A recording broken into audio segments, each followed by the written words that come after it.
নমস্কার বন্ধুরা, আমার ছোট্ট আরেকটা ব্লগে আপনাদের সবাইকে স্বাগত।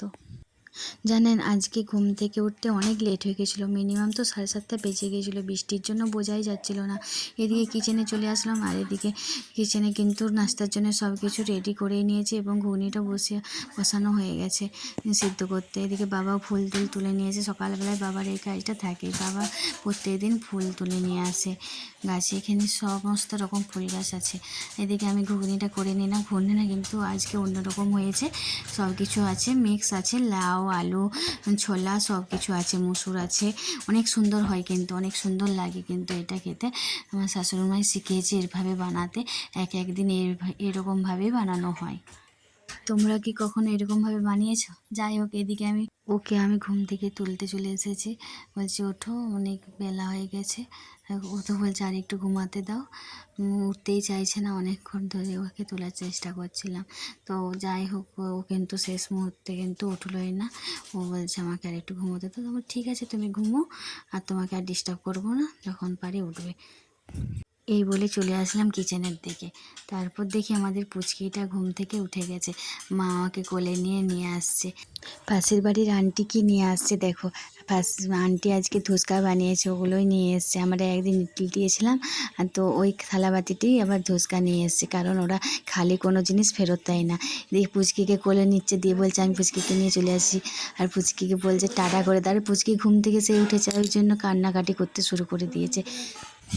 যাই হোক, দুপুরের জন্য দাদাভাই সবজি বাজার করে নিয়ে এসছে, মাছ নিয়ে এসছে। সেগুলোকে বাবা ধুয়ে দিয়েছি, আর আমি ওগুলোকে ভাজতে বসিয়ে দিয়েছি। বলেছিলাম না, আমার শ্বশুরমশাই মাছ বা মাংস যাই আসে ওগুলো সব ধোয়াধুয়ি করেই দেয়, আমাদেরকে করতে হয় না। তো ঠিক মতো আজকেও সেই মাছ ধোয়াধুয়ি করে দিয়েছে।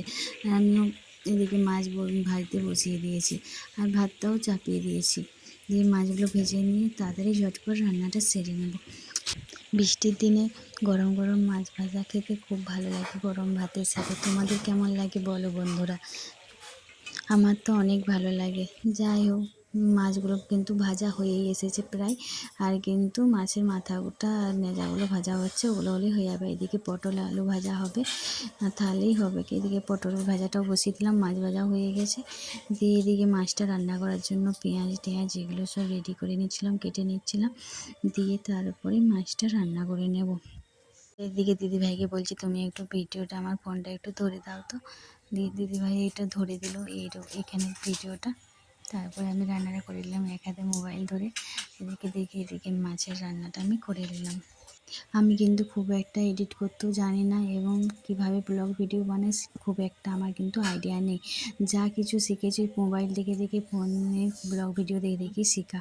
যাই হোক, আমার কিন্তু রান্না কমপ্লিট হয়ে গেছে, এবারে খাওয়া দাওয়া হবে। ওই জন্য আমি আম কাটছিলাম।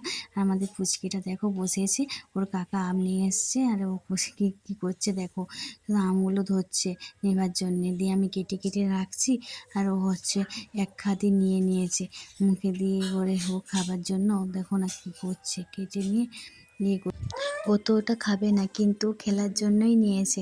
আর এদিকে আমি ওকে বলছি দে, তুই কি করবি, তুই তো খেতে পারবি না, আমাকে দিয়ে দে। আর ও কিছুতেই দেবে না, মারি ধরছে, দেবেই না। আমি কত নেওয়ার চেষ্টা করছি। আমার এই ছোট্ট ব্লগ ভিডিওটা কিন্তু এখানেই শেষ করলাম। তোমাদের কেমন লাগলো কিন্তু জানিও। আবার নতুন একটা ব্লগ ভিডিও তোমাদের সাথে দেখা হচ্ছে।